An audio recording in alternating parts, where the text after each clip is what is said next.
Esse é um vídeo da Brasil Paralelo, uma iniciativa apartidária que não aceita um centavo do dinheiro público. Se quiser conhecer mais sobre o nosso trabalho, entre em nosso site e saiba como virar membro de um grupo comprometido com o Brasil. Fique agora com o primeiro episódio da série Os 11 Supremos.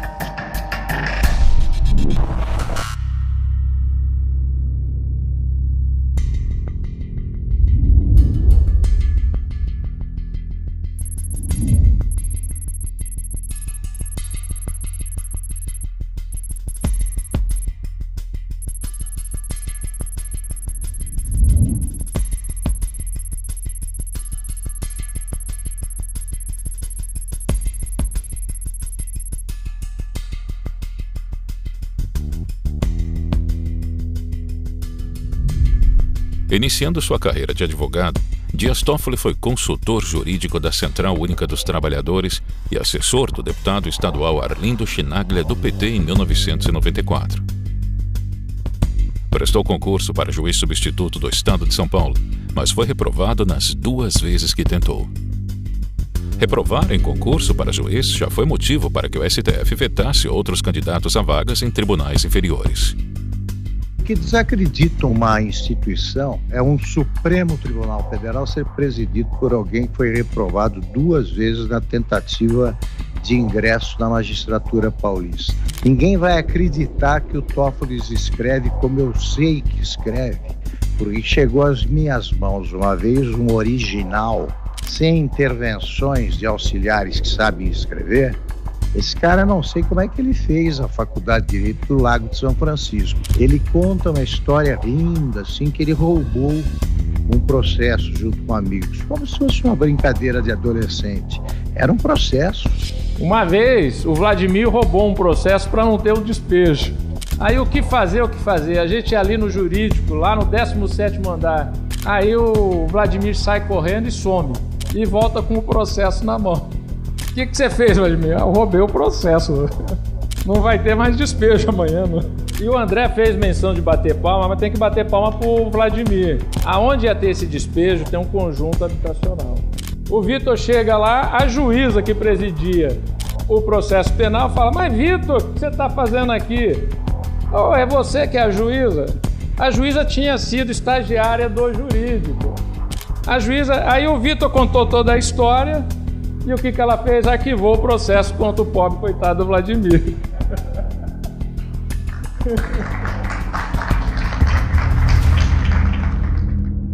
De 1995 a 2000, foi assessor jurídico da liderança do PT na Câmara dos Deputados em Brasília.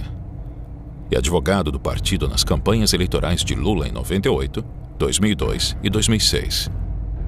Em 2003, assumiu como subchefe da área de assuntos jurídicos da Casa Civil, sob o comando do então ministro José Dirceu. Nessa época, o então presidente do Banco do Brasil, Henrique Meirelles, era alvo de denúncias de sonegação de patrimônio, graças a uma medida provisória elaborada por Toffoli que concedeu status de ministro a Meirelles. Ele foi mantido no cargo devido ao foro privilegiado. Toffoli foi exonerado do cargo depois das denúncias de Roberto Jefferson sobre Dirceu como mentor do mensalão. Zé Dirceu, que eu fico dizendo que eu sou réu. Zé Dirceu, se você não sair daí rápido, você vai fazer réu um homem inocente que é o presidente Lula. Sai daí rápido, Zé, para você não fazer mal a um homem bom, correto, que eu tenho orgulho de ter apertado a mão. De volta à Câmara dos Deputados, Dirceu teve seu mandato cassado por quebra de decoro parlamentar em função de suas condenações no mensalão. Em 2007, prestigiado com confiança do partido, Toffoli é nomeado advogado-geral da União, onde obteve retornos financeiros expressivos para o Estado. Permaneceu no cargo até Lula o indicar para a Suprema Corte. A nomeação ocorreu em meio aos julgamentos do mensalão. No momento em que eu fui para a Advocacia Geral da União, a advocacia privada virou passado. Em nada isso vai refletir na impessoalidade para julgar qualquer causa que seja, de qualquer assunto que seja.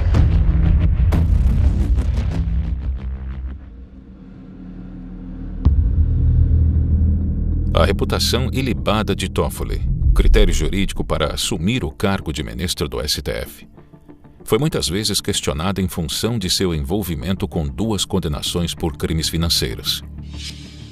Dias Toffoli e seu então escritório de advocacia Toffoli e Telesca Advogados foram condenados a devolver R$ 19.720 aos cofres públicos, por suposta licitação ilegal de prestação de serviços de advocacia ao governo do Amapá. Em 2006, Toffoli foi novamente processado por outro crime de mesma natureza, também no Amapá, e foi condenado a devolver R$ 420 mil, mais de R$ 1 milhão em valores atualizados, em 2020. Em 2009, enquanto concorria ao cargo do STF, Toffoli informou ao Senado Federal que essa condenação estava suspensa por efeito de um recurso feito por ele. Com a suspensão, seu nome ainda atendia ao requisito de reputação ilibada. As acusações de falta de notório saber jurídico repercutiram em parte da população e dos magistrados. A oposição fez questão de lembrar que ele não tem títulos acadêmicos e foi reprovado em 2 concursos para juiz. Além disso, foi advogado do PT. Cobrado por esse histórico, o advogado-geral da União tentou convencer que está apto a ocupar a vaga de ministro do Supremo Tribunal Federal. Toffoli nunca passou em um concurso para juiz, além de sequer possuir mestrado. Quando o STF julgou o PT no caso do Mensalão, advogados apresentaram ao Senado denúncia contra Toffoli por crime de responsabilidade. Nessa denúncia foi insinuada a relação de Toffoli com José Dirceu e com o PT, já que Toffoli representava o Partido dos Trabalhadores na época em que o esquema de compra e venda de votos ocorreu no Legislativo. A segunda turma do Supremo Tribunal Federal mandou soltar hoje o ex-ministro José Dirceu. José Dirceu, condenado a mais de 30 anos de prisão na Lava Jato. Decisão de libertar José Dirceu foi uma iniciativa do ministro Dias Toffoli e foi mesmo sem o pedido principal da defesa ter sido levado a julgamento. E o ministro Dias Toffoli, do Supremo Tribunal Federal, criticou as penas para os réus do chamado Mensalão. Já ouvi leituras dizendo que o pedagógico é colocar as pessoas na cadeia, o pedagógico é recuperar os valores desviados. As penas restritivas de liberdade que estão sendo impostas nesse processo não têm parâmetros contemporâneos do judiciário brasileiro.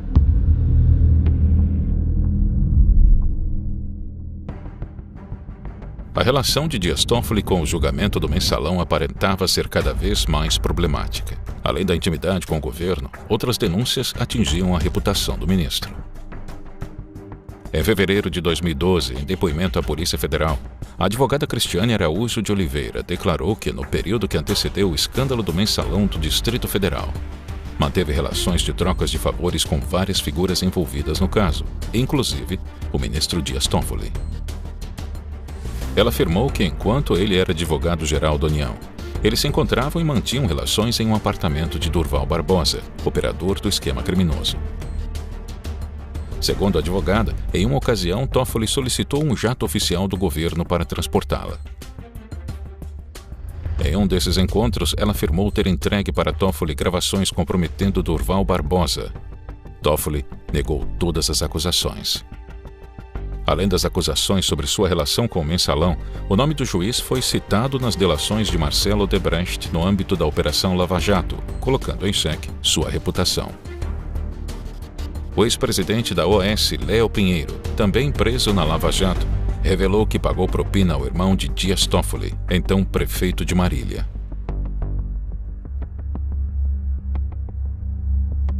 Quem comanda o país nesses 2 dias é o novo presidente do STF, o ministro Dias Toffoli, que recebeu posse ontem na base aérea aqui de Brasília, numa cerimônia rápida conduzida por Michel Temer.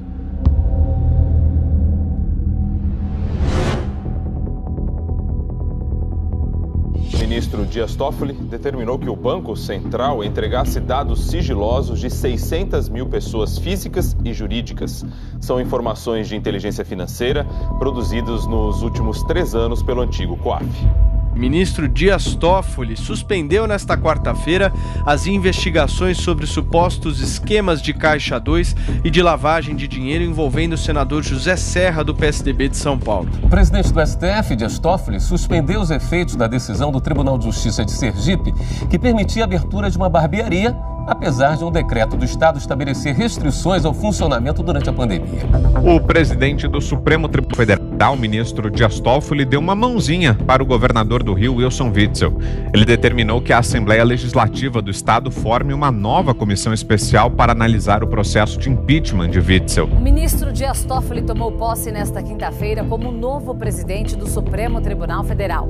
Antes de assumir, ele suspendeu um processo contra o ex-ministro Guido Mantega, acusado de receber 50 milhões de reais da construtora Odebrecht.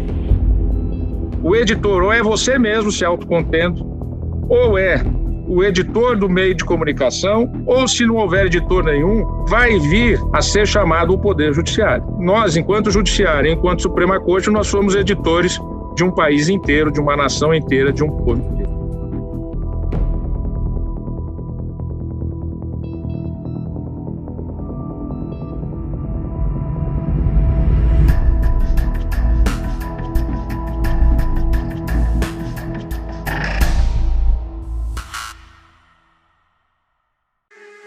Esse é um vídeo da Brasil Paralelo, uma iniciativa apartidária que não aceita um centavo do dinheiro público. Se quiser conhecer mais sobre o nosso trabalho, entre em nosso site e saiba como virar membro de um grupo comprometido com o Brasil.